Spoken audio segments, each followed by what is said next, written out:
revitalize our downtown to make it walkable and accessible so more people will come in and enjoy it. And so over the years, we've been having great conversations about what that might look like. Again, we have, if you'll see the mural behind me, we had these four metal buildings in downtown, and they were corrugated. And they were just these old gray metal buildings.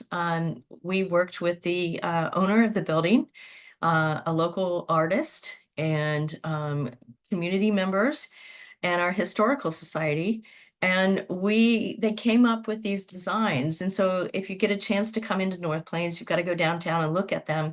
The paintings depict North Plains back in the day. And they're beautiful murals. We have another mural on one of the two establishments downtown, Abbey Creek. Bertoni Foston, he designed the one on his building. And then the last watering hole, which used to be the bank, there's a nice mural on the side of that building that looks like the inside of a bank. So it's really, really kind of neat. So we want to use, we want to bring in more opportunity in our downtown area. So we're looking at a downtown civic center and shared community space. The Urban Renewal Agency bought a couple of properties along Commercial Street, and so we're hoping to transform those areas into a civic center and community space for the community. We have gotten so much interest in wanting to know how a city runs and what we're all about in the last couple of years. And excuse me. And many cities just around the state have civic leadership academies for their citizens. And so we decided that we want to do that too. So in late 2024, we're putting together a civic leadership academy so that we can bring in the residents that are, you go through an application process, you get on board, and then we do a civics 101, 201, 301, whatever. But we want people to get engaged and be engaged and have these conversations and understand how a city works. When I came on board in 2008, I had no clue on how a city worked. And over these years, there's still so much complexity to running a city, but I have a better understanding now of it. And I enjoy talking about it. Sometimes too much, if you ask my husband. Our capital improvement plan, we really focused on sidewalks and connectivity in North Plains. There's a lot of areas in North Plains proper, if you will, that do not have sidewalks. We built this beautiful pedestrian walking path along West Union Road in partnership with Hillsborough School District, the developers, the city, and the county. And the people who live on the east side, what I call the east side, which is Sunset Ridge 1 and 2, near at Folliday Ridge Elementary School, they didn't have a safe path, walkable path to get from their home over to, the library or the city center in itself. So we partnered with these organizations, the school and developer and the county, and got some funding from the state and have this beautiful walking path from the east side over to North Plains proper. And then we noticed we have all these areas that need sidewalks. And so a couple years ago, we passed a gas tax, 3 cents on the gallon here in the two gas stations here in North Plains, which actually is producing enough revenue to the city for us to be able to do loan repayment. So we're really excited about our sidewalks and our connectivity and how we can connect neighborhoods to neighborhoods. I can't tell you that our city, there's so many people that walk and run in this city now. It's just really exciting. It's just really super exciting to see all the folks who are walking. And we want to do better for them so that they have a better, safe path for their kids to be able to walk and bike to school as well. Our rare volunteer, Rowan, they worked on the ready-made pre-approved ADU plans. It is actually the first in Washington County. So this is hopefully going to lower the cost barrier on adding housing types here in North Plains. You know, I'm sure you've heard about the missing middle. You know, they're attached ownership and rental options. We have a new development called Bryn Hill in the community, which we have about 150 missing middle homes being built in that particular community. And then we have another 10 duplexes coming on board in the downtown core, and they should be breaking ground sometime later this summer. So we're looking at options there as well. For years, since I can remember, folks have always talked about a grocery store and needing the convenience of a grocery store. And while, you know, it sounds great on paper, if you've done any work with any of the local businesses, you'll understand that, you know, they'll say, well, we need the numbers, we need to see the rooftops and all this sort of thing, right? Before we can just bring in a grocery store. So it's something that has always been on the radar for the city council and for staff. And the Urban Renewal Agency decided to buy up the last 5 acres of property along Glencoe Road. It's on the east side of Glencoe Road. And so that we have been working with a developer on plans for that. Obviously, the production of it has slowed down a little bit because of the past use of the land. So we had to look at, you know, there was a gas station there and some agricultural use. So we need to do a cleanup of the site. And so we are accessing some brownfield funding for that. And they've already come out and done some analyzations, and they're doing some testing on that site and also on the site downtown where we hope to have the civic center one day. And then our Urban Renewal Agency also provided 2 grants to 2 restaurants in town. Actually, one of the restaurants is actually Cup of Yo. It's a frozen yogurt place, and the other is called Melly's Bar and Grill. Melly's and Cup of Yo are both owned by residents here in North Plains, which is exciting. The grants that the URA actually provided to, you know, you had to serve food, you had to be a food service business and a new business. So we were able to provide $50,000 grants to both of those companies to get their business up and running. So that was really exciting. And then Richards Ridge, which is essentially on the corner of Commercial and Glencoe and West Union. If you're familiar with that area, we have a new food court pod there. Currently, there are 3. We have a 4th coming in. Two of them are owned. Excuse me, the 3 out of the 3, 1 is owned by a local resident. The 4th one that's coming in will also be owned by a local resident as well. So there's a lot of interest there and a lot of exciting, a lot of excitement for the folks who own those businesses, and then also for the community to be able to support them. And so that's really exciting too. And then our urban growth boundary expansion, which is we've been talking about that for a very long time. Again, when I came on board in 2008, there were conversations with the then mayor and the county and Hillsborough and beyond. And we currently we received a grant in 2022 that will help us sit down and do some concept planning as far as commercial, industrial, and residential zone. When we extended our urban growth boundary expansion about 20 plus years ago, all they looked at was residential land, and they did not focus on industrial or commercial land at all. Why? I have no idea. I wasn't here at that time. I do know that for many years, people thought we were just flying under the radar and growth would never come our way.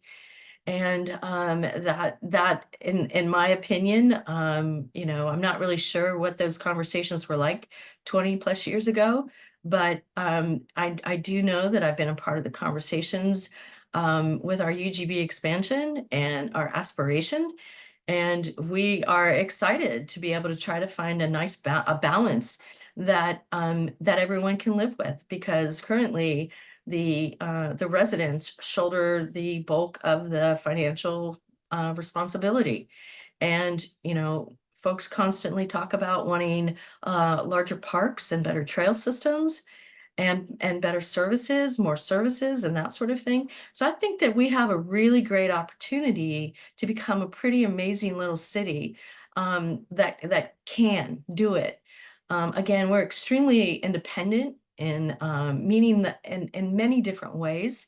And I think one of that is, and I guess what I mean by that is that we have had to um, go after what we wanted, right?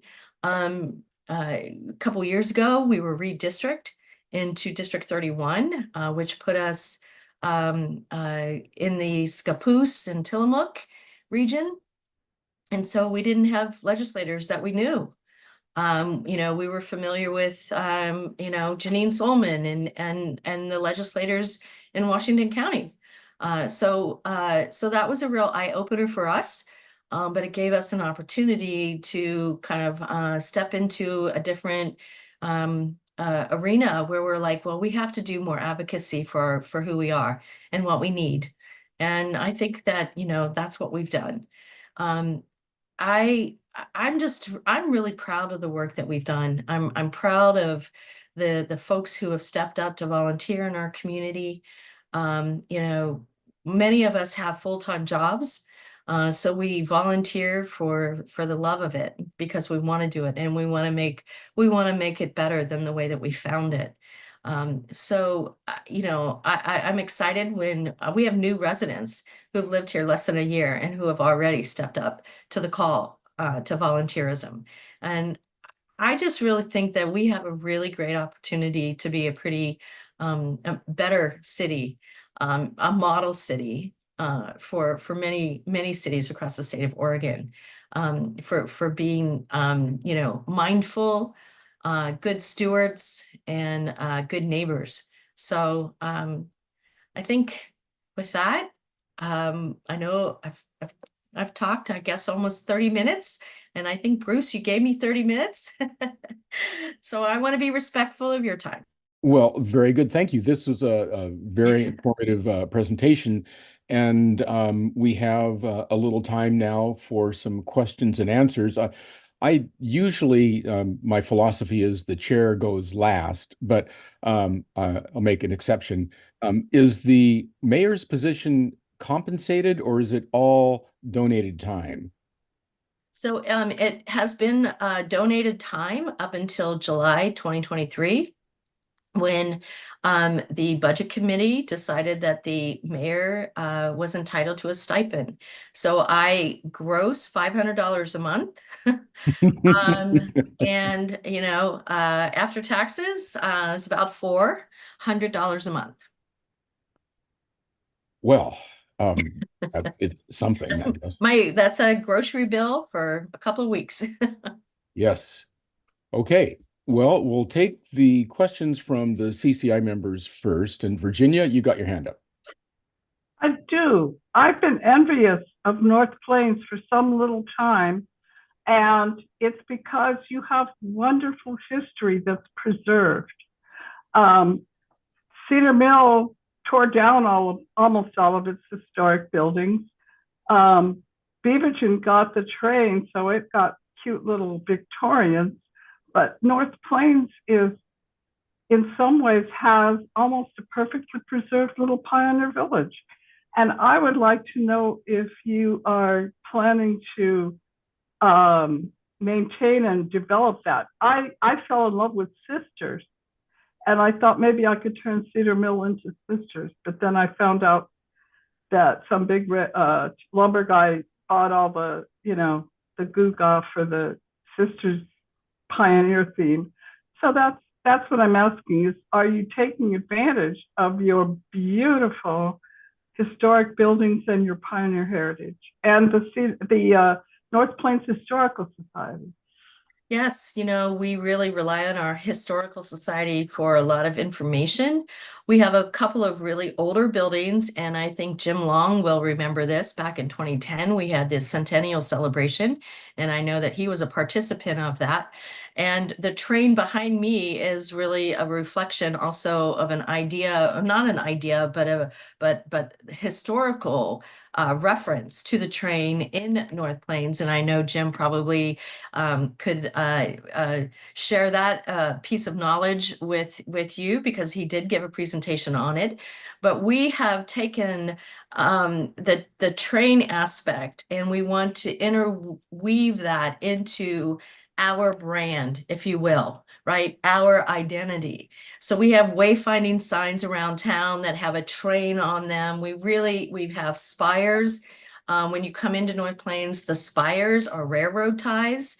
Um, we have other ideas to really incorporate the train aspect of that. We have a couple of older buildings that are not in the UGB, but they are on Old West Union Road. It's the old blacksmith building that we did open up that. Actually, the owners opened up that, not me, but the owners opened up that during the centennial celebration. So that was really an amazing thing too. But, um, you know, we have talked to the Historical Society for years, and they really need a place to park their artifacts, right? And everything I can do in my power when I talk to people and even as we develop our downtown civic area, that was one of the first things on my list was we have to have a space for the Historical Society. I don't care what it takes. We have to build that into the plan. Historical tourism is extremely popular in the U.S.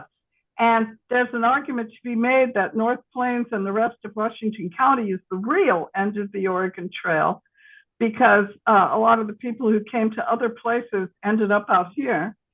And nobody is dealing with that. There is no there for tourists. Our Washington County tourism is wine, shopping, and golf. Yeah. And we really need a there, and North Plains could do that. And you could use at least part of your great big plans to plan for historical tourism. That's just my bias. No, I think it's a great point. We do have about 3 different families who own some of the property that we're considering bringing into the UGB expansion, and they want to be a participant in that conversation. And historical, anything to do with tourists Absolutely. benefits the locals as well because there are lovely attractions and there's free money and all that. Hmm. Except Hillsboro's Washington County's gonna give it all to the baseball people, but anyway. We'll find some, Virginia. Very good. Jim, what do you got?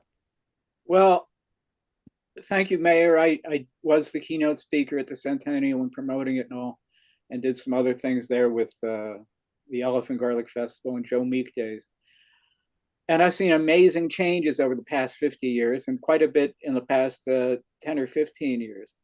But I have a direct question for you, Mayor. Why did you, Mayor Lenahan, lobby and direct city contractors to lobby against a vote that was demanded by your own citizens on the massive UGB expansion, the referendum? Over 350 people signed a petition for the referendum, and it seems like you've been working against that.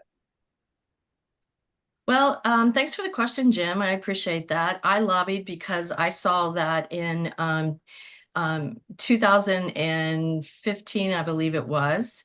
Senate Bill 1573 took the right to voter approved annexation off the table. Took it off the table for cities across the state of Oregon, right? And I actually found that a very a worthy conversation to have back then, and it is very worthy of me to have that conversation today because as you know, and I don't know, I'm not an expert on Oregon land use, but it is complicated, it's unique, it's different. And when you start to bring in, I think, I think there are some areas where voter, resident participation in the conversation about land use is critical. But if we continue to legislate everything, every move that we make, I think it just extremely slows up the system. It came to our attention, and not just mine, but many mayors across the country, across the state, that there was a problem with the language in that. And there are a lot of cities across the state of Oregon that want to extend their urban growth boundary expansion, but they were extremely concerned that if they were going to do that, then they would be actually stymied and stopped. And to be perfectly honest with you, Jim, two people that do not live in the city came into our city and helped collect the signatures to put that on the ballot. And if you look at the process that the state has outlined, the state outlined a UGB expansion as a legislative act. I mean, a UGB expansion is an administrative act. And what we did is North Plains followed that policy that the state put together. And they said, this is what you need to follow in order to make solidify your UGB expansion. So I just really felt that I felt really strongly that something needed to change, and I lobbied for it along with 15 other mayors. And by the way, this is not just this was not my idea. This was so many other people's idea as well. So there were a lot of other people who participated in this conversation. Unfortunately, I think, in my personal opinion, North Plains was the poster child for this topic. I have other follow-up questions. The expansion is very large, and you have a number of citizens who want it to be on the ballot. They want to be able to vote on it. Goal one of the land use laws is for citizens to be involved throughout the planning process, and this is a perfect extension of this, where they actually would get to vote on it. So there's lots of controversy whether it is administrative or legislative. It seems like the city voted on it, so there's many reasons to look at it as a legislative action. But my point here is Oregon's direct system of government with citizens participating in initiative and referendum and recalls lets the citizens do it. And that's been that way for over 115 years. And it's surprising that the city is trying to change that. It seems like if there was a vote on the referendum and it got defeated, the city could come back with a smaller UGB expansion that might be more palatable, more well thought out. So that's my perspective. I guess another question to add in there would be, are there still EPA Superfund sites in North Plains? Are there still EPA Superfund sites in North Plains? Yes. I think there's still one. It's along the railroad off of Hillcrest, the creosote site. That seems like a polluting opportunity. We have looked at it, and it sits on a shelf. It sits on a, I'm not a geologist, but it sits on a shelf, right? But we're very aware of it. And at this point, there's nothing that we can do with it. But it's on our list. Very good. Thank you. Virginia, you got your hand up again. I do. I'm just going to follow up to Jim's question, because before he finished his second part, my question was, how do you feel about Oregon's land use laws? I kind of tend to hold them sacred. I got the best compliment the other night from my tenant when she found out that I wasn't born here. She says, you act exactly like an Oregonian. And I feel like an Oregonian. I believe in our land use laws. That's part of what brought me here. And so that's my question is, do you believe in our land use laws? I do believe in our land use laws. I think that what brought me here was Oregon too. I'll be honest with you, I dated a guy in high school from Oregon, and he showed me pictures of Oregon. And at that time, it was like I fell in love with Oregon, and I said, I got to go there. I have to live there. So I know that our land use laws have been talked about from, coast to coast in communities and cities. They're very unique, and I'm learning about them all the time, all the time. Thank you. Linda, what you got?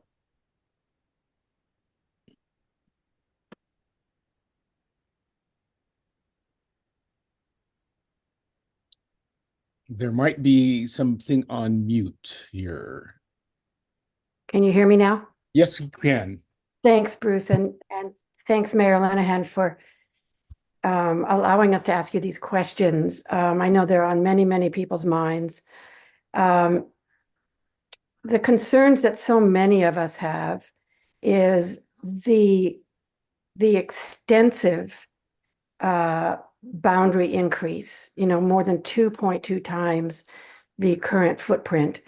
And there's going to be a study released fairly soon that has looked into this in addition to what has already been outlined in the EOA. And it shows that the traffic alone in the new UGB would increase to about 200,000 trips per day.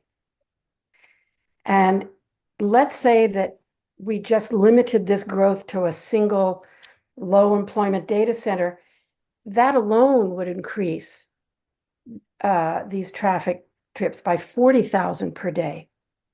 So either one of those would require major arterials to go through town and be built through town and expanded. And you've got an industrial site on the east end of town, you've got an industrial site on the west end of town, and the town itself is sandwiched between the two. And the city would then look and feel quite different to what we all know and love right now. And I'm wondering if you've thought about the amount of money this is going to take. The estimate is in excess of $100 million just for the transportation, not even considering the water issues that would have to be dealt with, which would come up to another $50 to $80 million. So is this the vision that the council had at the inception? Is it the vision that you have now? So how do you intend to deal with this? Well, Linda, thanks for the question. As far as the studies that you talk about, I'm not sure what those studies are and who they're from and where they came from, because our UGB expansion, once it's approved and allowed to move forward, it's just redrawing the line. And then because we're unique in this way, then we get to start to plan where commercial and industrial and residential is to go. And during the conversations in the last 4 to 5 years, we've had conversations about traffic. ODOT has been at every one of our meetings, and we've talked to them extensively about Gordon Road, for example. So they're very aware of the conversation. They've been a part of the conversations and in those conversations. So, but as far as the studies and things that and the numbers that you're throwing out there, I don't know what those look like, and I would be happy to look at those studies. And really the vision for the city, so the city council and actually the PAC, the organization, the business owners, the volunteers, the leaders who are part of the UGB PAC, they actually saw the vision to say, okay, we want to be a whole, sustainable, functioning city, and what does that look like? So it was a culmination of not just the city council, but business owners, landowners, farmers, leaders who came up with the vision. Thank you. You're welcome. Fawn, what do you have?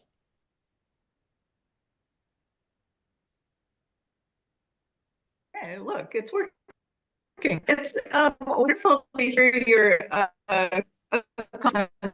Mayor, addressing us. I enjoyed your State of the City last night. And especially the snacks. I kept looking for who supplied those. I know you name, but there was more.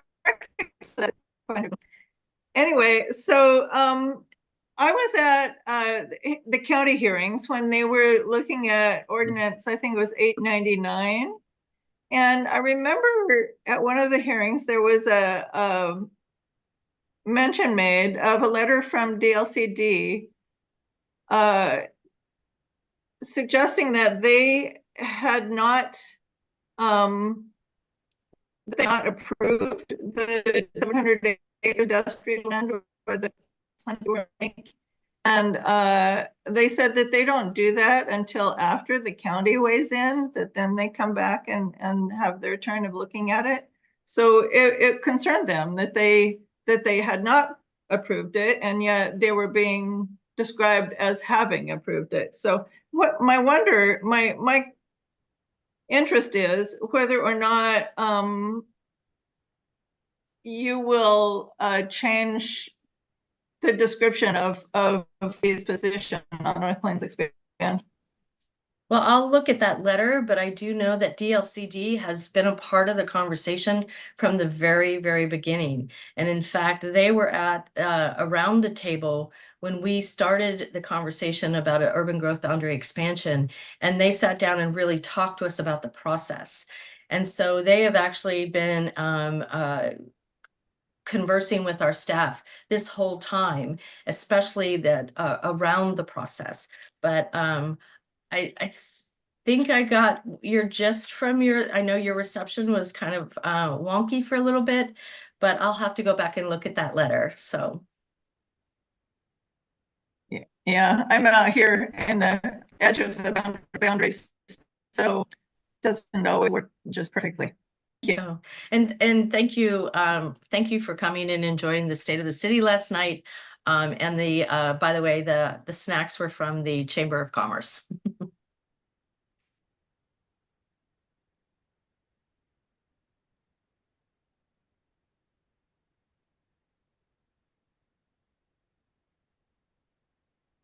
Well, I don't know where Bruce is, but let's call on Fran. I was Thank you. muted. Thank you very much, Virginia. Tree Keepers of Washington County, Fran. Yes. Thank you again for these insights, Mayor. My focus has been on preserving the environment as well as appropriate transportation for our county.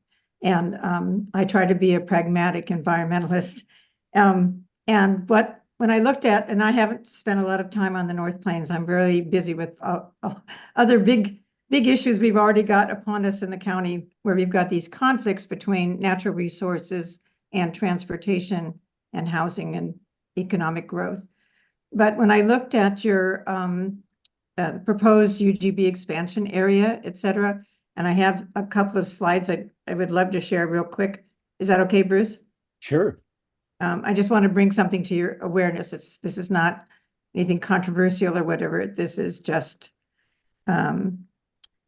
so I put together, can you see my screen? Yes. Yes. Okay. So I believe this is the proposed UGB expansion area. You're correct. Okay.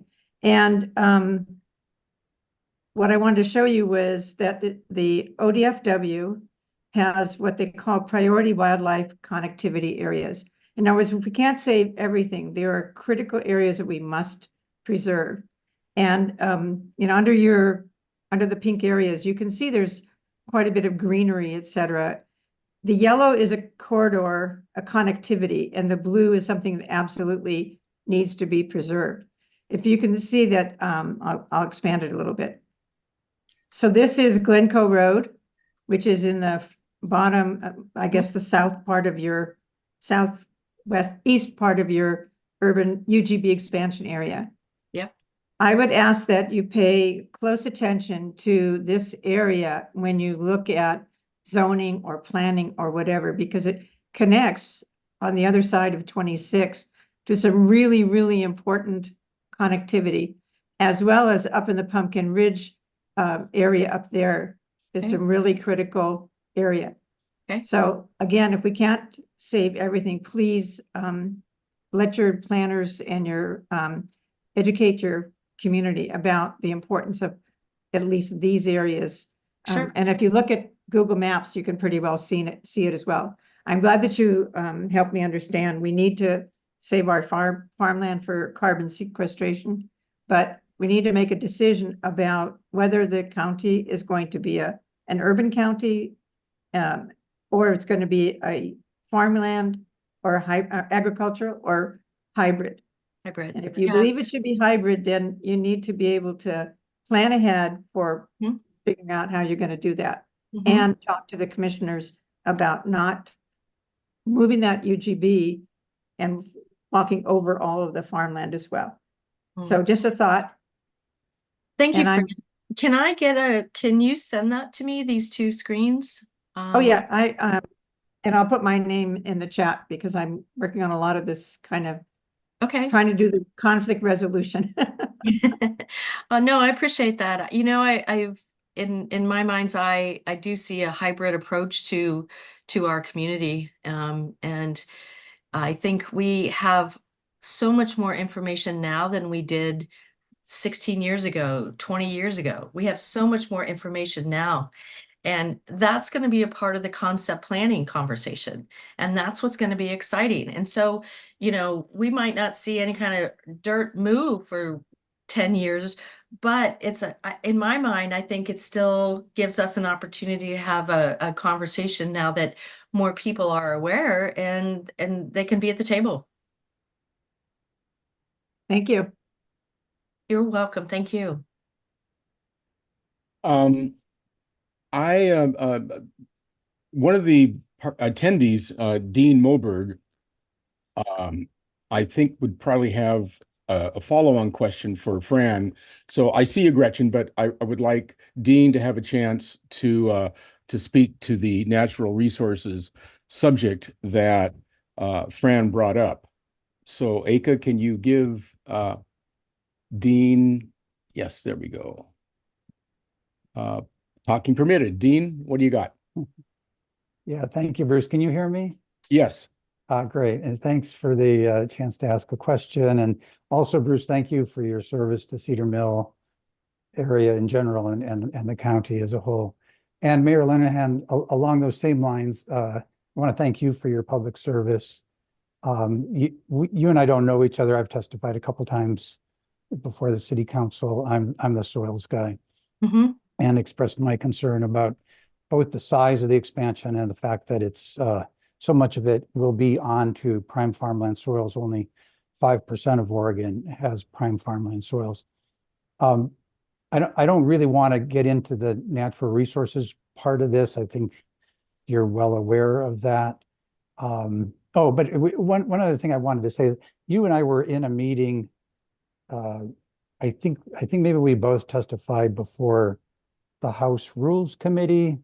And I think it was there that you stated that that there were people who questioned your integrity. And I just want to say, I do not at all question your integrity. I appreciate your public service.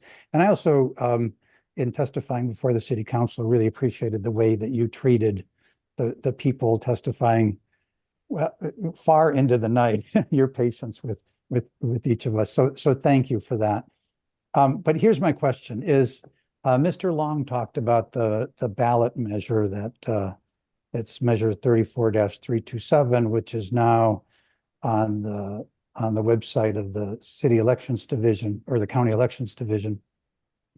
And there's some question about whether that ballot measure will go forward now or not, especially with respect to the passage of House Bill 4026. And I don't want to get into that either, but here's my question is if it does go forward and if it is voted on by the residents of North Plains, and if you see a strong opinion of the residents of North Plains that they do not want to grow in the manner that the city council has proposed, will you or the city council rethink the growth proposal revisit that, or what will be your reaction? Yeah, thank you, Dean. And I appreciate your kind words. Thank you. Well, I think the city council would sit down and have to have a conversation and say, okay, where do we go from here? I do know that we are definitely needing to extend our urban growth boundary, and we will move forward and find a way to make that happen. What would it look like? I have no idea. But I don't think that if it passes in favor of the opposition, that doesn't mean that the proponents are going to stop having the conversation. We still have to find a balance. Thanks, Mayor. Again, I appreciate your service. Thank you kindly. Virginia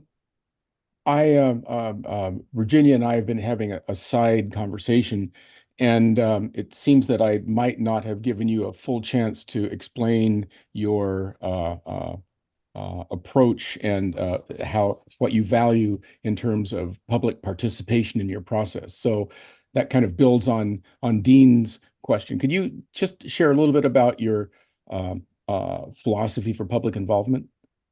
I think it's I've always been of the mindset, I've never followed one group, right? I've never been like with the green group or the blue group or the red group. I've never followed, I've always sort of been my own butterfly, if you will. But I think in my mind, it's important to hear all perspectives.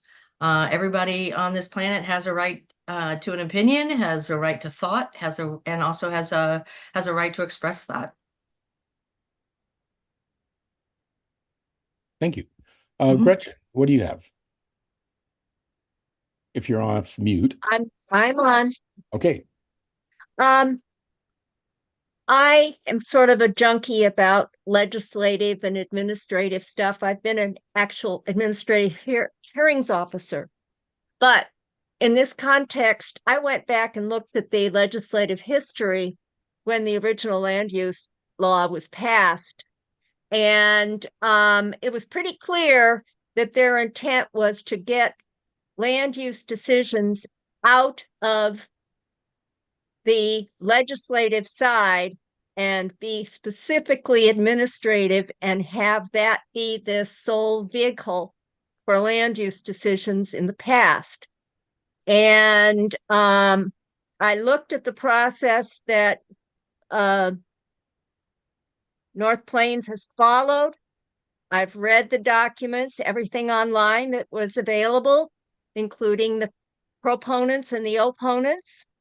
And I find that the city council followed the procedures.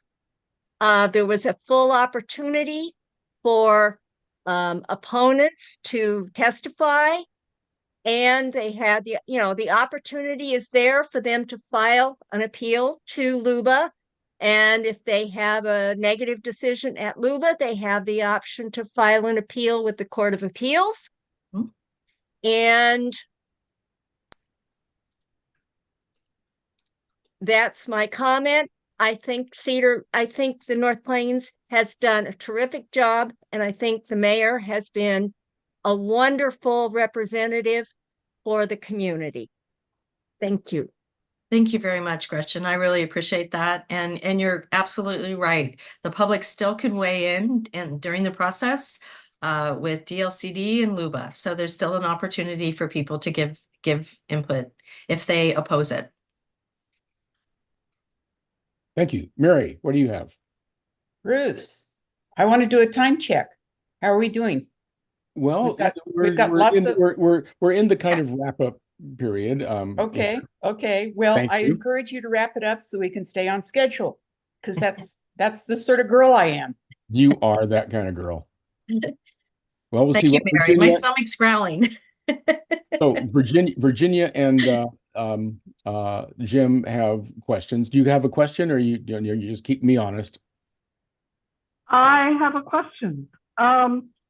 Would North Plains like to commit to preferring development that does the least damage to climate change. Like giving extra points to development that is very sustainable and taking away points from developments that are not. Virginia, that's a great question, and thank you for that question. The North Plains City Council is council strong. It's a weak mayor situation. So I cannot speak and say, yes, that's what we're going to do, but I think it's definitely a conversation that the city council can take up. And we as a whole body will make that determination. But I think it's I have a list of things that I want all of us and even our planning commission to consider as we look to the future for all kinds of development. And climate change is on my list. Thank you for that. Jim, what do you got? Well, this is a question for the CCI also. Usually the CPOs and the CCI, when we have speakers with issues that are on the ballot, usually our protocol has been to have speakers from both sides of the issue. So are we going to have speakers from the farming community to talk about this issue also and why there's some concern? And Well, so that's not necessarily a question to the mayor, but that is something that the CCI needs to look at. The steering committee can certainly take that up tomorrow. Thank you. Linda. Thank you. Can you hear me? Yes. Okay. Yeah, I just have one follow-up question for Mayor Linehan, and I would like to ask about something that you said about welcoming all to come to the table let's assume that this passes and now there's a lot of work to do on what the city's going to look like, and that you welcome people at the table to help guide. And I'm wondering who do you mean by welcoming people at the table? I've heard you say, for example, that that you tend to welcome those who are residents of North Plains rather than all of the farmers, including myself, all of the farmers who live and consider themselves from North Plains. We live in the North Plains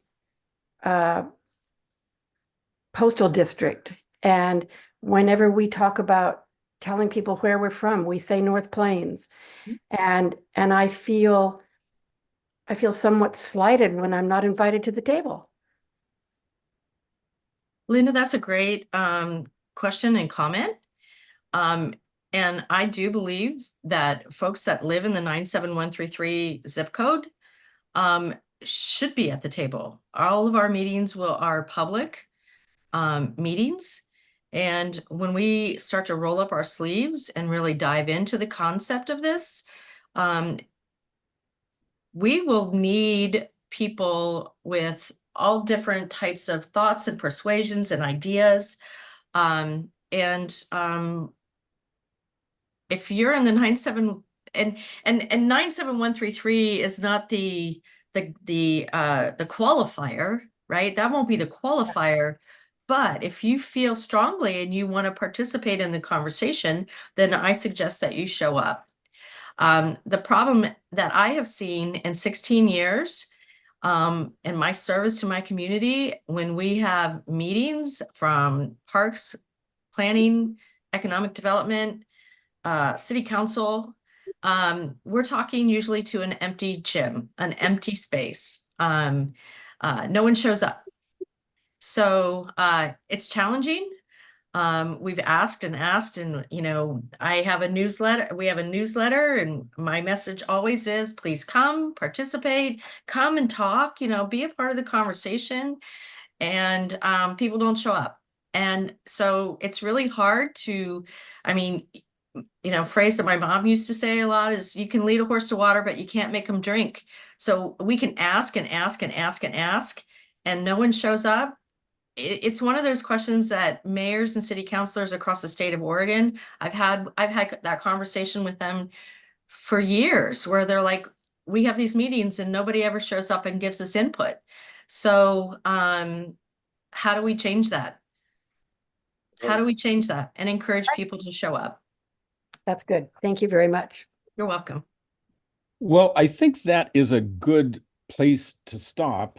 I'll make the comment that every public participation group struggles to get anybody to show up for anything. I've talked to the Beaverton Committee for Community Involvement, the Clackamas County CCI.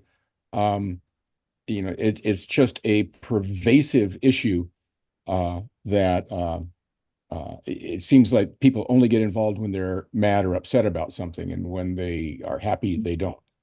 I see that Virginia raised her hand again. Do you have something for the good of the order? I just wondered if any of the rest of the CCI members had anything to comment or say, because everybody's just been sitting there so silently. Well, I figured they would raise their hands and do it. So, Mayor, thank you very much for visiting us tonight, and I wish you well. And I thank you all very much for your time. Thank you for listening and having me be a part of this conversation. And we'll figure out how to bridge that gap between the rural and the urbanization. So thank you all very much. Okay. Thank you for coming. You bet. Thank you, Bruce, very much. You bet. Put up the agenda. I haven't seen it. I got here late. Well, I have the agenda right here in front of me, Virginia. So, so Fran and I, well, let's see, how do I want to do this? Yeah, Fran and I have been talking about transportation issues, and it seems that a transportation subcommittee would benefit our efforts. And that is next on the agenda, by the way. And so I wrote, Jim. Well, just to go back, we haven't looked at the minutes. I had something that was omitted from the minutes from the last meeting. Well, you haven't sent that in yet. I'm talking about it right now, Bruce. Okay. I had made a motion for the CCI to see if the CCI wanted to support appeals for another transportation issue related to Tile Flat Road and Ordinance 882, but that was not in the minutes. So, well, let's deal with that. I made the motion for the purpose of having this discussion, because we do need to discuss transportation issues. We so certainly I just wanted to correct that and make sure that gets in the minutes. Well, there's been some discussing the minutes in a meeting takes an inordinate amount of time, in my opinion.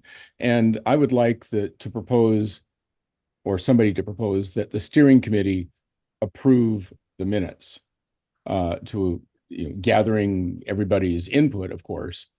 So there's two things. There's the Virginia, what do you got? I move that CCI delegate the steering committee to approve the minutes. I second that.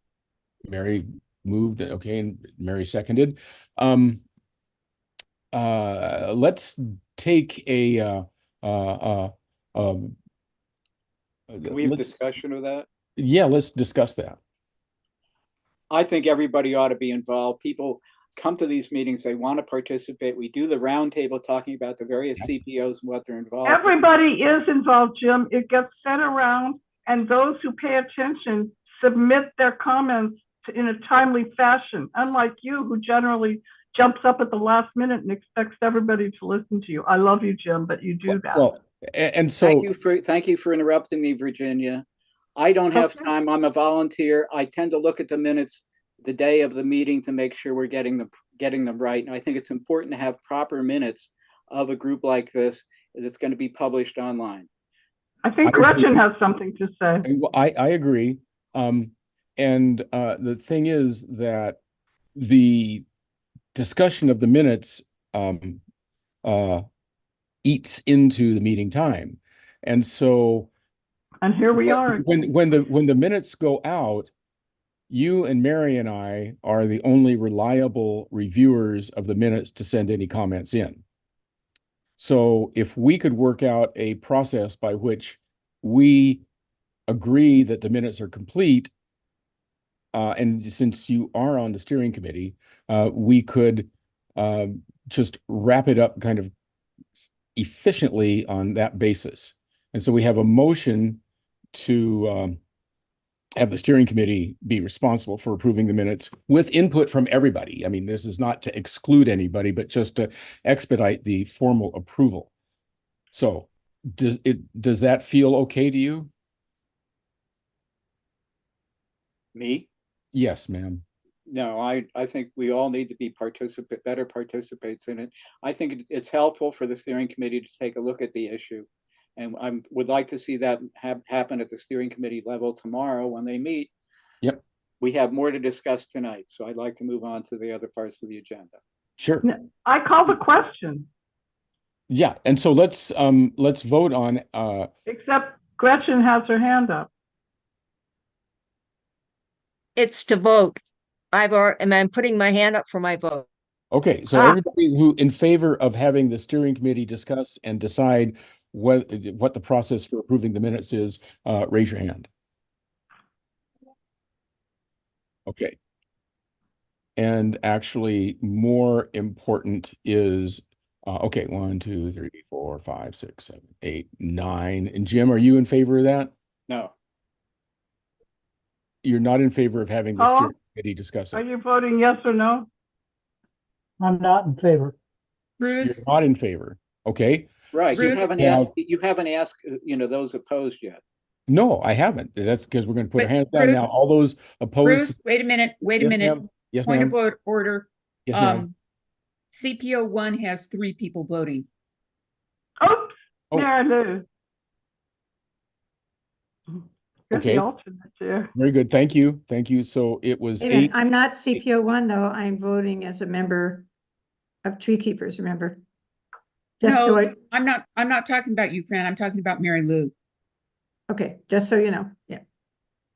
Did Okay, Tree so Keepers eight get in 2 favor. Okay, so representatives? now everybody put your hands down, and those opposed to the motion, raise your hands. Fran, you're opposed? No. Gretchen, are you opposed? Ah, there we Okay, go. so we have 2 opposed to having the steering committee discuss and decide to take on approval of the minutes with input from the entire group. Absolutely. The minutes get distributed. Everybody has a chance to make comments. And then the steering committee votes yes or no, or makes any additions. Yep. Okay, Fawn, did you have your hand up for that? No. Okay, so the way that it seems that the transportation subcommittee would be structured for to sort of match the interest is there's no one person who wants to chair the transportation subcommittee. And Fran is certainly involved in a number of issues, but taking on issues outside of her area of concern is a lot of work. And so I'm proposing that the transportation subcommittee be chaired by the steering committee to sort of move things along. And then there would be an owner of any particular kind of issue that comes along, but they would not chair the transportation subcommittee. So, Virginia, what do you got? Well, I think Ken Seymour would be a great chair, and I would like to recommend to him that he consider that all he has to do is call the meeting and whip the horses, and that everybody on the committee takes steps up and be good, and that Ken takes it on, and the steering committee and all of us will chair him and offer all the support we can, because I think he'd make a great chair of the transportation committee. Well, I agree, and that sort of then is up to Ken whether he would want to take on such a I thing. know, but I'm like pushed. I mean, the best way to get somebody to do it is to volunteer them, which you kind of did. Gretchen, what do you got? I would be willing to help with the leadership, but I really need help with the technical stuff. As you saw how hard it was for me to lower my hand, even with my new tool. I can't start meetings. I have limited use of my hands, and I would be glad to co-chair with somebody else if they could do the technical stuff, because I can't do it. So I sent Fran a write-up of the transportation subcommittee proposal, and we certainly need to discuss it more before we decide to approve it. Fran, did you have any? Ken? Well, I was just gonna say, I certainly would like to participate and help. I guess my concern was I thought my bandwidth is somewhat limited, and I don't know. I mean, I'd certainly like to do a good job, whatever I do. And there's a lot of transportation issues that I have issues with, which makes me want to be involved in this. So, I don't mind sharing it. Part of my deal, in fact, I was going to bring it up a little bit later and we can digress on that, but I'm trying to find a backup person to help me in CP06, and I got somebody lined up. But we're kind of digressing here, but I need to get that person on board, and I don't know how to do that legally without waiting till the elections. So I guess where I'm going with this is I'd be glad to do this. I'd be willing to have some help. I just don't know how this is are we gonna interact with the county on this? How's that interplay with the county, and how do we interact with them? We never know this stuff until we do it. Okay. Fran, what do you think? Mute. Sorry, I've done a pile load of research. And I've run it by Erin Wardell, who's a principal planner for infrastructure for Washington County, and also by some city planners, and by Mickey Blizzard, who's 1,000 Friends, and a number of other people, where I'm trying to find how do we break through the stalemate we have about Ordinance 882 and others. So I've done a very comprehensive research, and I've been getting marvelous feedback from people about the fact that it's looking at all aspects in one place that nobody has compiled before. So Ken, I would love to have you on this. I just cannot lead this, but I've been researching because I want to protect our natural resources, but still give people quality of life and reduce greenhouse gases, et cetera. So I can't go much beyond what I've done, but I'm willing to provide this. And if we want to see kind of this quick little compilation, I'm glad to share it to get an idea of what we're talking about. Okay, well, go ahead and put me down, and then I'll just be willing to work with anyone else who wants to work with me. How's that? Mahalo nui loa. That really is the nature of it, because it's not fair to expect a chair to take on all the different transportation issues that come up. I mean, that's just beyond funny even.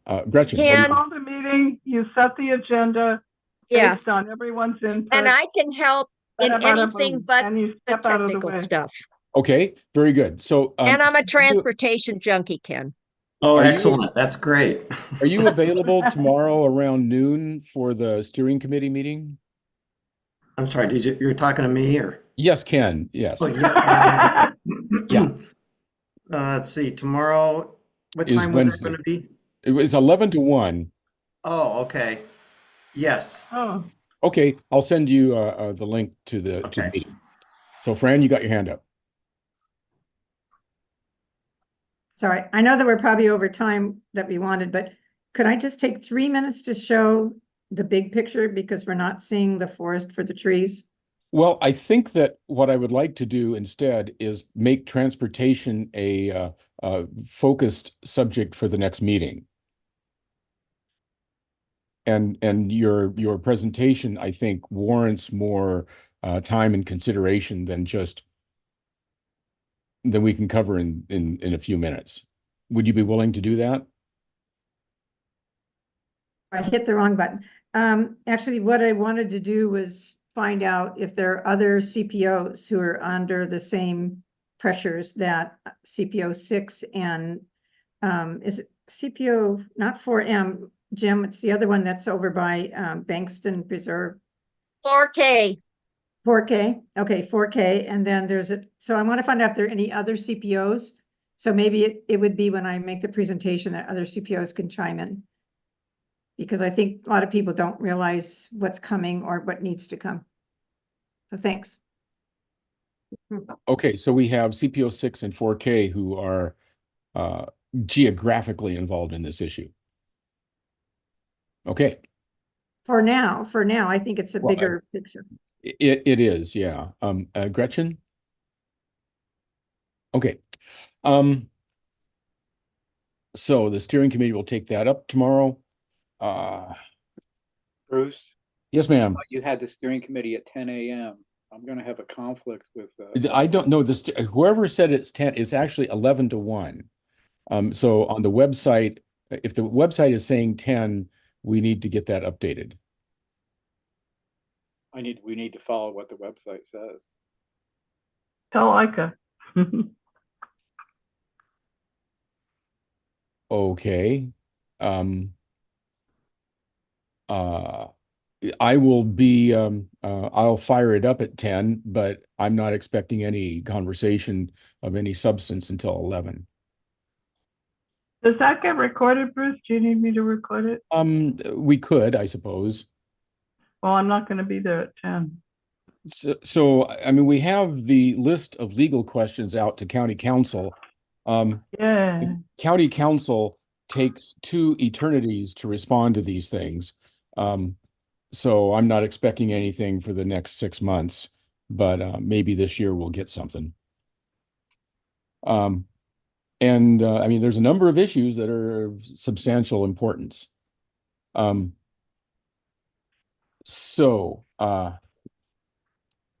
wanted to point out that there have been 2 exchanges with the county administration office. We sent the steering committee sent a description of the time contributions of the CPO and CCI members, and computed conservatively, it came out to about 2 full-time employees worth of effort that the county gets donated by the CPO and CCI members. So we sent the letter in, and then Danny Lezedzma was assigned to write the response letter, and she did. And there were substantial aspects of the CPO program that were addressed. One is that we are appreciated, and the other is that the CPO system forms a seemingly vital aspect of the equity department's goals, in that you don't have to be an employee of the county, and you don't have to be assigned by the county commissioners like the boards and commissions and the planning commission is to be a member. You just show up, gain the acceptance of the other people in your CPO, and off you go. So it's a very low bar for participation, and that was reflected in the county administration, in the CAO's response. And so I wrote a response to that, just reflecting back what I heard. And so both those letters are in the agenda.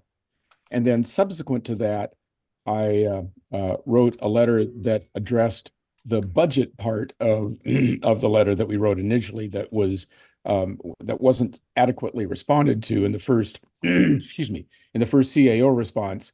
And now we have a request dealing with the CPO program line item in the budget description, and we ask them to either rename it from CPO program to community engagement, so it describes what it does, or to create some increased granularity in showing where the money goes, so that when the county commissioners say, what do we spend on the CPO program, we can give them an accurate accounting. Virginia. I'm not at all sure that everybody here in the meeting understands that we seem to have slid past our existential crisis. The OEICE is no longer planning to present to the board any kind of a reconstruction, and that's actually a good word, reconstruction, like after the Civil War. Yeah. But that we're just kind of skating along as we tend to do at this point, and we're just, I don't know that everybody is aware of that, but I could be wrong. Well, you're right, and that's a good point to emphasize, is that there is not currently a re-envisioning project active. And Aka, if we're incorrect, I would appreciate you correcting us. But that's why I felt it valuable to reflect back what we got from them, to say that there's no drastic changes planned for the program. We're appreciated, keep going, and we perform a vital function in the equity department's goals. So there's that. Any comments about that? Seeing none, let's move on. So we have one email list for the CCI members, and that's WA. Gretchen, what do you got?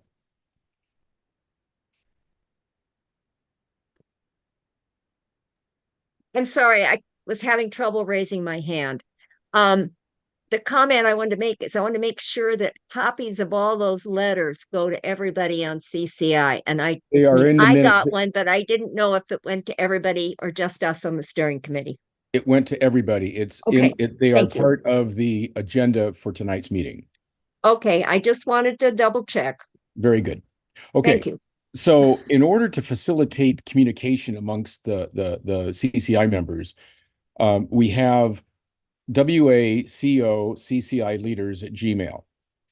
And in spite of the name, it only goes to the steering committee members. So I would like to have somebody make a motion that we have two standard email addresses, and WACC, the current one, WACOCCI-leaders, includes all of the CCI members.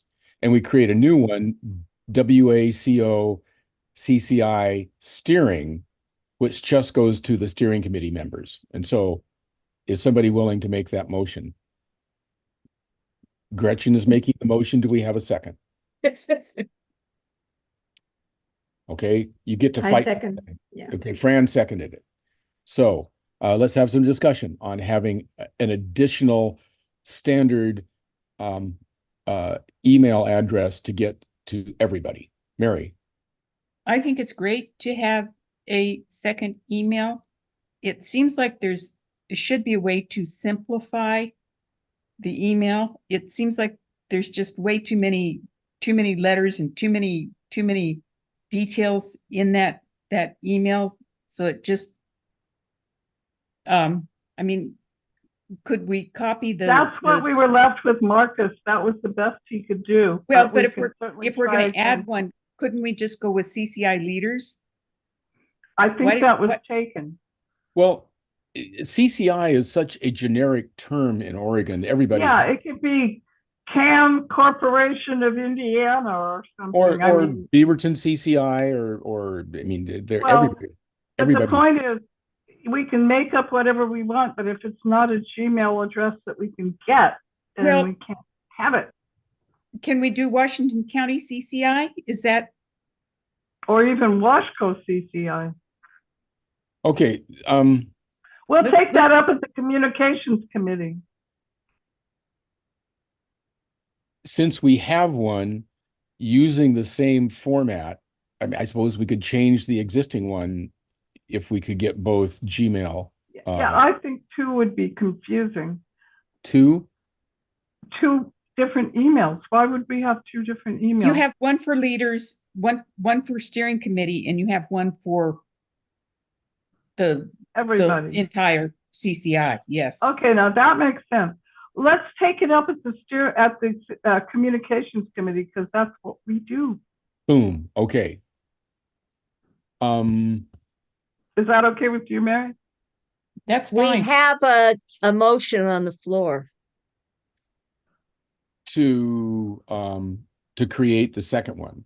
So Right, and we could say that it's to create a second one, and it doesn't say what it is, that the communications Sure. committee can Yeah. decide, make those Yeah. decisions. Yuppers. okay. Is that an amendment to the motion? No, we don't have a motion. No, I there is a move that- motion. Oh, did No, we there do- is a oh. motion. Yeah. We either need to withdraw the motion or we need to amend it. All right, I will amend my motion to say what you guys just said. I like that. That the communication subcommittee will take up. Can I parse that? Yeah. I You're gonna- think Is everybody Ike knew what I available to meant. read it back to us? Because when we vote on it, we should know what we're voting on. Mary, Well, that complicated things. Okay. Okay, but we also need the person who seconded the motion to accept the amendment. I don't think we? that was Fran. I had seconded it, so Do you accept the? Do you accept it? I accept the amendment. Can I, Bruce? I'm kind of a rules sort of person. It's been moved and seconded to accept the amended motion. All those in favor? Wow. Okay. Hit your hand. There you go. Robert's rule. 1, 2, 3, 4, 5, 6, 7, 8, 9. Okay, Jim, are you abstaining? Yes. What Okay. about Paul? 9. Anybody? 9 in favor. Anybody opposed to steering committee doing that? Choosing a new The name. communication committee. Okay, Virginia, you got a topic for the communication subcommittee. We do. We have to do the full motion. That was just the amendment.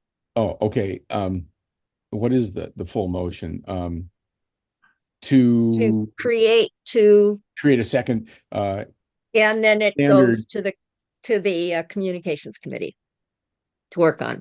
create a second standard Gmail. Mary, what do you got? I'm voting yes. I Let's do move that. the question. Okay.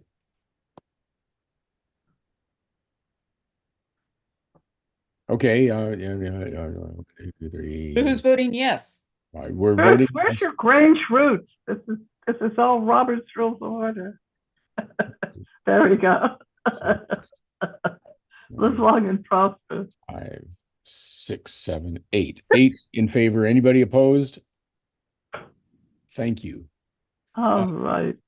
Okay, so brings us on to the CPO leaders roundtable. Oh shit, we have the damn subcommittees. So I have a report. there is no re-envisioning. So the re-envisioning subcommittee was those 2 letters.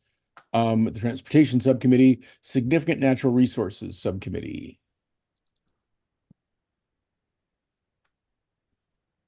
Jim, Anything to say about the SNR subcommittee? We met the other day and we reviewed a number of things. There's the big thing with the county coming up with a revisioning of Goal 5, its Goal 5 update. There's a meeting on the 21st. I think that's Thursday. Yeah. At 5 o'clock. That's very important for people to attend. As I said, and this is another thing that wasn't in the minutes last time. Fran gave the report on the Significant Natural Resources Committee. But my point at the end of it was that the county has just dealt with process for the past 9 months or so. And so we haven't really seen any specifics about what they're planning. So this is what's going to happen this next Thursday. At least I hope. I don't know, but it may be that we start to see specifics on the clear and objective standards and codes that they're going to propose for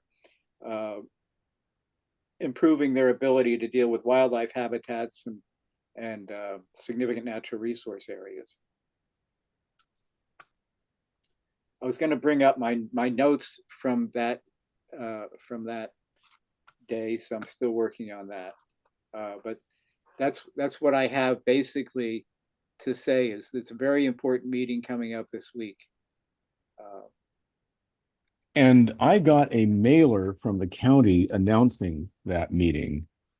Oh, I didn't. Well, We can send that out to everybody. I have property that's blessed to be part of that process. So thank you very much, SNR subcommittee, for involving me in this. I saw an intriguing post on, I believe it was Facebook, about it that was actually well written and made me want to tune in. Cool. Okay, so that's the SNR subcommittee, the communication subcommittee. Thank you. I'd like to share my screen because we had an agenda and it will help me to talk about it. And I pressed the members who attended the subcommittee that I'd like to propose that credibility is one of our goals for communication, that being taken seriously and behaving as though we should be taken seriously and communicating as though, not as though, but communicating that we should be taken seriously is important. And so getting things right in each of our newsletters, to me, is credibility, and grammar and spelling and dates being correct and all that stuff. So we talked about the newsletter issues, and I don't know how many of the rest of you CPOs actually, what staff calls a newsletter is what we call the agenda. And it's very not a newsletter because we don't get to put our own news in it. But we do get to put our own agenda for the most part until they send it off to be edited. And that's a discussion for another day. But these are the things that we talked about, the basic process. We have, CPO1 had some big problems this last time, little problems, but lots of them. And I asked Sam if we couldn't meet with staff, if all the CPO leaders, the people who actually create these newsletters, could meet with staff so that we're all on the same page. And this is the page that we kind of want to be on. And we'd welcome all of you to come to our meetings if this is interesting to you, but these were the issues that we wanted to talk about. The shared document folder is still a work in progress. Fran, that's kind of the outgrowth of that original thing that you did. And there are issues with Google Docs in terms of how you're signed into your account. Bruce and I have agreed to come up with the overall organization, but whether you can see it has to do with that. And my managing editor for Cedar Mill News is a Google Doc maven. That's his full-time job. So I'm going to work with him about that. And then who can access it, who can edit it, who can view it are things that we can bring back to the CCI. Training, as we've been screaming for forever. How long has it been since our last training? Like 4 years or something?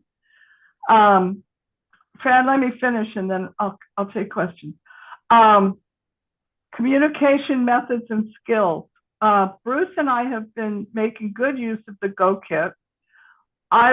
We have been allowing worthy community groups to borrow the Go Kit because it seems stupid to leave such a valuable piece of equipment languishing from month to month just because we only have monthly meetings. And so I worked with a woman who's going to be using it for a tree keepers meeting. And we came up with a good draft and Bruce had some input. So we just about have the handbook for it. Using social media, I guess there's a blank paragraph there if anybody has a suggestion. And then the staff would help facilitate the training, but we would provide the content. And then what county or other email lists we should be on, giving us a short list of stuff that CPO leaders might want to be on. And I think it was Mary who said we should have a 1-hour monthly meeting with CPO leaders and staff. I'm not sure I want to give up that much of my time, but maybe.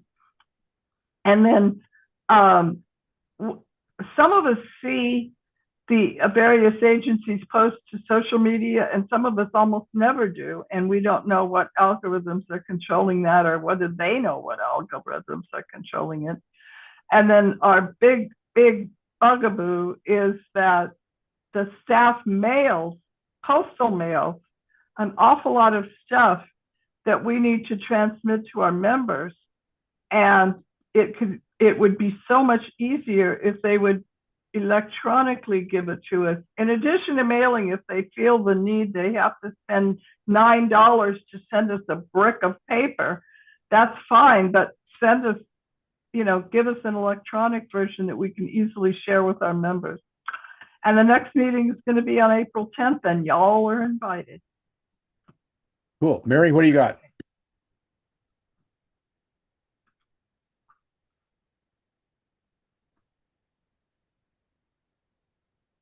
Mary? I'm here. My buttons just aren't working.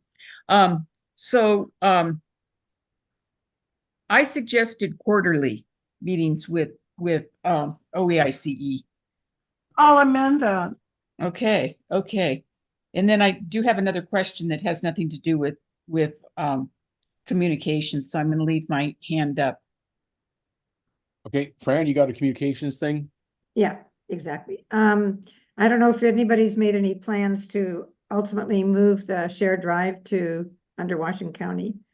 That it would be nice to not assume I'm gonna host it forever. Right?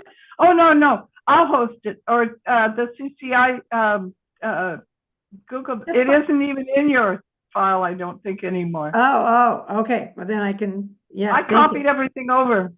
That brings up But don't destroy it until we're sure. That brings up the very briefly, the IAP2 membership has been hung up with who's going to be the primary point of contact, and I can't thought it was all done deal. No, Amanda and I have been having a conversation, but I will get on that subject tomorrow. Please. Yeah, okay. Yeah. I was about ready to take a class. Yeah. And I would advise everyone to go to the IAP2 website and sign up for their newsletter so you at least know what they're offering. Yeah. I'll try to send out something to that effect. Well, and the minutes should include that. Okay, Mary. Please. So this has nothing to do with communications, but does anybody know why the significant natural resource open house has ended up at the same time on the same date as Chair Harrington's town hall? Ooh. And am I the only one that noticed that? You are so far. Totally accidental, I'm sure. Well, very auspicious. It's unfortunate. Yeah. So people, if you're going to the significant natural resource open house, you might sign up to go to Chair Harrington's town hall and try to do both at the same time. Multitasking.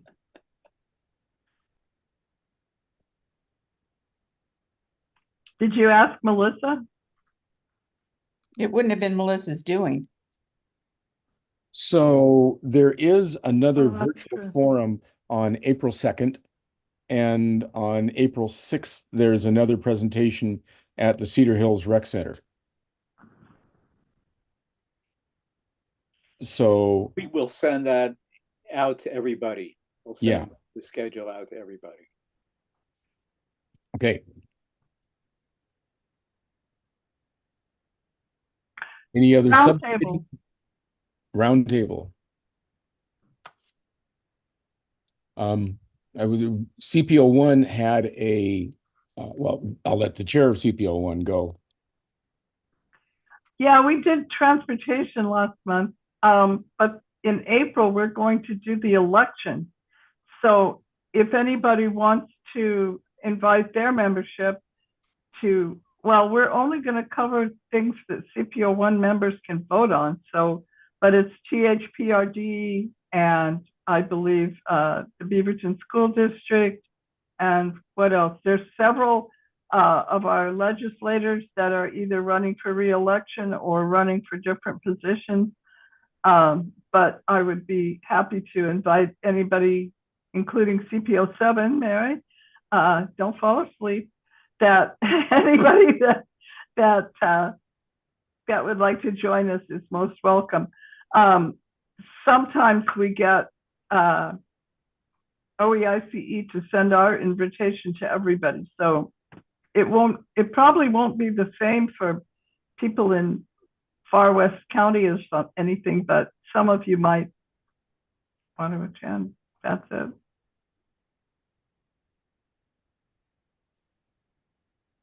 I'm done. Bruce? Next? We did CPO2? we did all things library actually last month, and the month before was transportation. And I really encourage CPOs to put their local library on the agenda to give people some information about it, because the Library of Things is an increasingly active part of community libraries. So next CPO 3, anybody got anything? CPO 3? Not much to mention Okay. now. CPO 4 B is not there. K, CPO 4K. Oh, you lost your mayor. I'd like to do a report. Yes. First of all, there were three pending appeals to LUBA on the King City plan. The first, which has had a decision, was on the master plan, and the LUBA upheld the city decision. The transportation plan, which was repealed separately, has just had its hearing. I don't know how they got split up by a month, but it happened. And then the city council voted to annex approximately 200 acres of people who asked to be annexed to the city, 100% voters, and the whole landowners and the voters, etc., asked to be annexed. And it required also a short cherry stem. I'm going to learn to talk one of these days. From the current boundary out to the property that was asking to be annexed, which is to approximately 150th. That has now been appealed to LUBA as well. The only item I can see that would be up for that particular appeal is the cherry stem. And the cherry stem has been used lots and lots around Washington County, approved by Metro in Washington County. Anyway, but that's the status of the appeals. On the issue of the recall, 4, the mayor and 3 other councilors were recalled, all of them by less than 50 votes. It was an incredibly close election. It's extremely unfortunate what happened.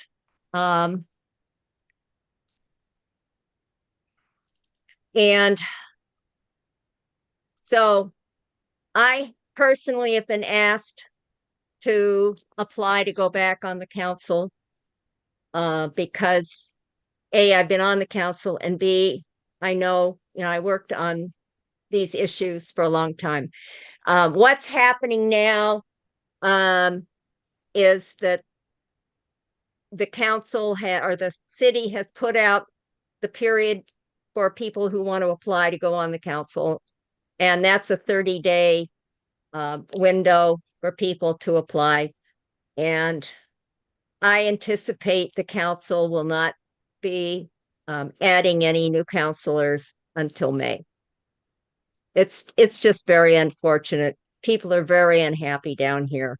So I have a And question. what's also unfortunate is at the same time there was a measure to recall 2 of the directors of our HOA in the senior part of the community.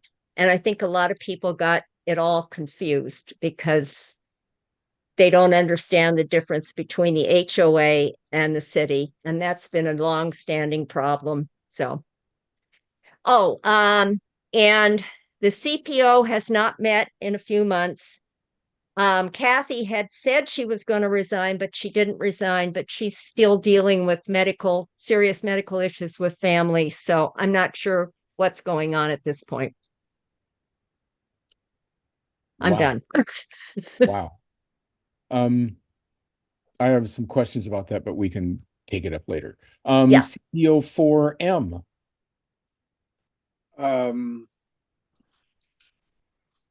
Well, we met and we discussed, and one of the things, this also relates to CCI. Last month, we voted on a letter to the legislature questioning House Bill 4026, and I testified before the legislature on behalf of CPO4M. CPO4M agreed strongly that we want to protect the right of citizens to be able to vote directly through the initiative, the referendum, and the recall process. So we made a strong statement to the legislature about that.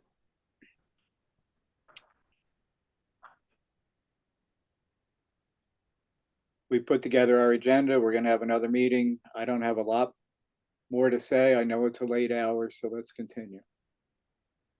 Okay, CPO56. Well, I hate to take this much time, but I would like to just ask a quick question to everybody. How do we replace vacancies? I've downloaded our bylaws for CPO6, and I noticed from the county's website, they aren't signed. That doesn't necessarily mean they aren't valid, but in our bylaws, it says a vacancy on this. Well, it actually doesn't really say. It just says a vacancy on the steering committee may be filled for the remainder of the vacant term by appointing members of the steering committee. Do CPOs have steering committees? Some do. Some do. Okay. I don't think we do, CPO6. So I guess some are just in name only. okay. So how do I get replacements without, unless we have to wait for the election? Does anyone have any ideas? No, you don't need to wait for the election. Your bylaws should call out what comprises your steering committee. And generally the steering committee is your officers. We're in kind of a similar situation in 7, where I'm really the only officer, and I'm the CCI rep. At that point, we're in the process of getting people to step forward to take officer positions. And apparently Okay. it's up to me to appoint them. And they will be appointed until our bylaws, the elections happen as described in the bylaws, which isn't until October. So I think you're pretty much at the point where you can do whatever you want. And if somebody wants to fire you, oh, well. Well, There I was think- a process that had begun to standardize CPO bylaws, but that was before all of this. And that just kind of got pushed aside on the busy desk of our existential crisis. I mean, I don't know if these bylaws are even valid. But Well, they actually store our bylaws on the county website. that's where I got it. So I guess it must be Well- valid. So, Or it's the current one. Fran, what do you got? Yeah, I was just gonna say for CPO 6, we used to have a steering committee. And then Okay. it just as people fell away, we didn't replace them, et cetera. And I'm like an honorary member of the steering committee, right? So I think we can just, put this to bed by following what Mary said, and unless you hear any Okay. objections from other CCI leaders, I Yeah. think the idea is get them while you can. Yeah, go Right. to the 7-Eleven on 170th and TV Highway and just Shanghai the next person that From- comes. put a sign up and- at Costco. And Yeah. it's my fault that Lyle and I. I'm were going to working buy on the those beer. Right. Lyle and I Good. did work on those bylaws, Okay. by the way. So, Okay, so they are valid. okay. Lastly, I guess, Bruce, you're going to send in that letter to the Yeah, we sheriff. didn't really have time to discuss it. I was going to bring it up at the CCI at the steering committee tomorrow. Sounds good. Thanks. CPO 7. Anything? Well, it looks like we have people willing to step forward to chair CPO 7, and I get to appoint them. So we're hoping things move forward. And it's really interesting working with a new group of people. And it's like, I don't know what sort of direction they're getting from OAICE, but it's somewhat limited. And it may be, kind of a case that they don't want to throw everything. They don't want to put them under the fire hose to begin with. Yeah. But I think when Christina left, she took with her the greatest amount of understanding of the CPO system, and it takes newcomers a little while to sort of understand the beast that is the CPO.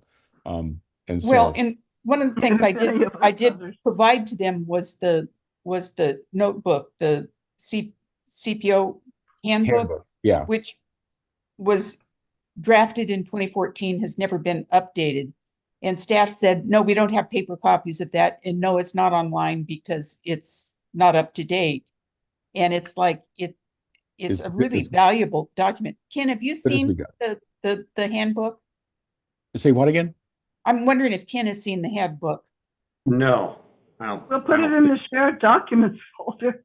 Well, it's a lot of pages. Somebody'd have to scan the 200 pages. Yeah. I think I might have another copy, so when I get back to the mainland, I could probably. Google Docs is enormous. Yeah. But it's just really got a lot of detail in it that makes it, if you've got questions, it's really a good resource to go to. And that's from the OSU day? Yes. It's only in paper. Well, and I guess the question there is, right? how many leaders have seen that notebook, and how many I don't leaders know. have a copy of it? Okay. There we go. That's another CPO leader's handbook. Oh, I might. CPO It could be 8. scanned. CPO 8.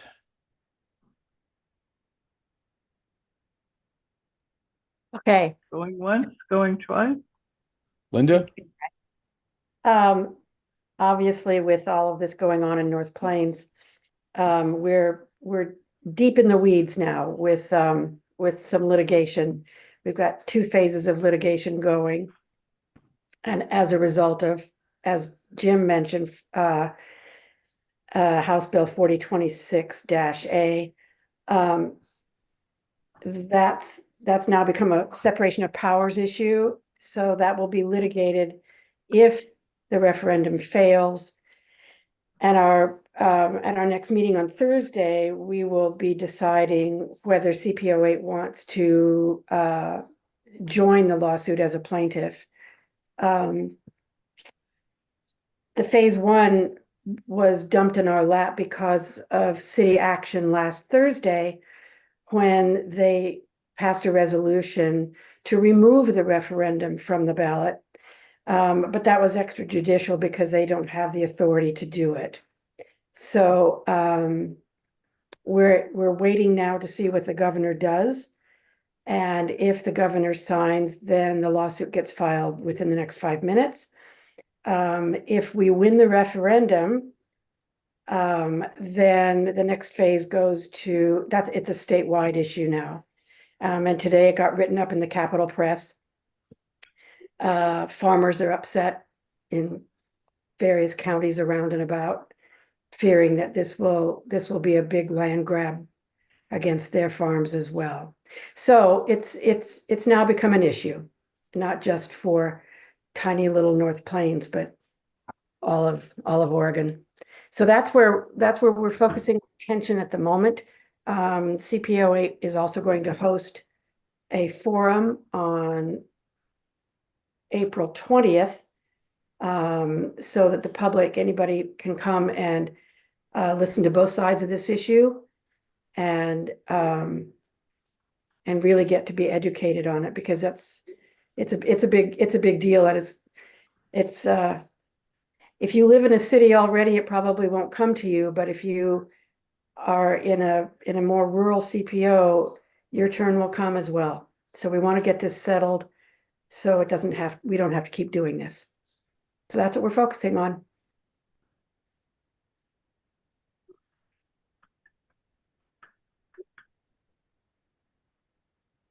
Oh, and may I ask a question of, I think it's Fran? We would love to have your I don't know what your slides of what you were showing the mayor tonight. The presentation, yeah. The hexagon. Yeah, it's all in draft kind of idea. On the other hand, I've been sharing it with a lot of people who could make good use of it. Well, we could make good use of telling it. everybody where the websites are. Okay, if you could share that with us, that would be really lovely. Thank you. I just need your email address.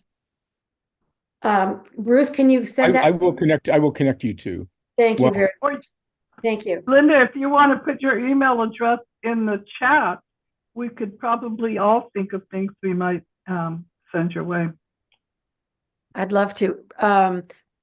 Bruce assigned me an email, but at the moment I'm still using the one that we assigned ourselves. Just give us your regular. Okay. Yeah, so I gave Aka and Sam the spreadsheet that lists all the CPO and CCI leaders, and we're doing a little bit of back and forth to get it updated and complete, and then I will create reports that list everybody's contact information in the entire CPO system and share it with all y'all. Hunka-munka.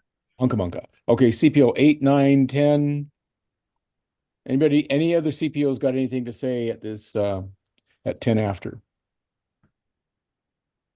And no is a fine answer. CPO 15 has nothing. Okay. I have one thing from Tree Keepers when you get a chance. Sure.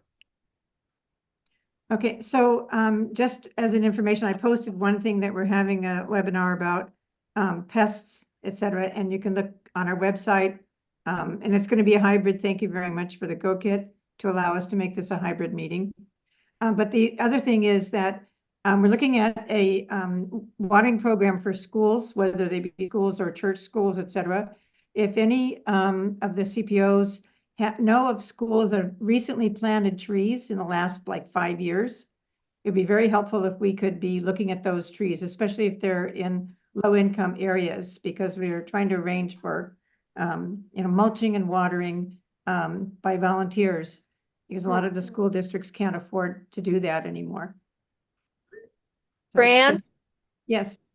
The city of Tigard with their arbor program has planted trees at every elementary school in Tigard and at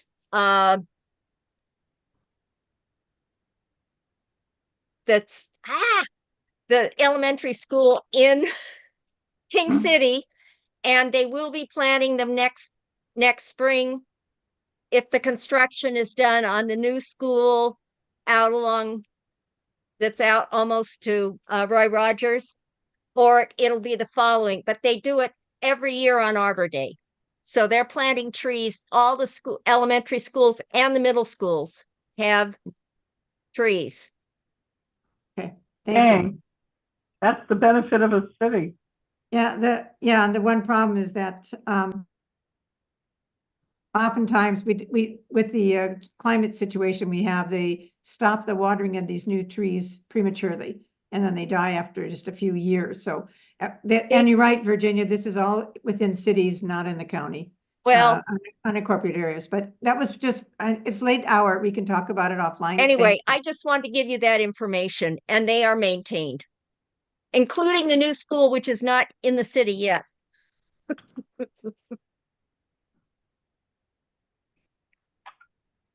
I move we adjourn.